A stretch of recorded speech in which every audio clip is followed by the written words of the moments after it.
మాంకాళి అమ్మవారి దర్శనం కోసం వచ్చి ఇవాళ అమ్మవారి దర్శనం చేసుకొని అమ్మవారి సేవలో కూడా నేను ఒక భాగమైనందుకు చాలా సంతోషపడుతూ 200 సంవత్సరాలుగా అమ్మవారి సేవలో ఉన్న ఈ సికింద్రాబాదు ప్రజలు కానీ హైదరాబాదు ప్రజలు కానీ ఇక్కడికి విచ్చేసి రాష్ట్ర వ్యాప్తంగా అందరూ కూడా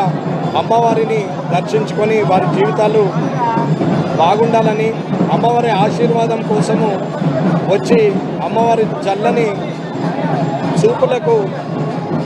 కృపతో పాత్రులైతున్నటువంటి వ్యక్తులు చాలామంది ప్రజలు వచ్చారు. కాబట్టి ఒక మిలిటరీ అతను స్థాపించినటువంటి ఈ టెంపుల్ అప్పటి నుంచి ఇప్పటి వరకు కూడా ఈ సికింద్రాబాద్ ప్రజల్ని చుట్టుపక్కల అన్ని ప్రాంతాల ప్రజల్ని కూడా సుఖ సంతోషాలతోని ఆయురారోగ్యాలతోని ఇప్పటి వరకు అందరూ కూడా చల్లగా ఉండడానికి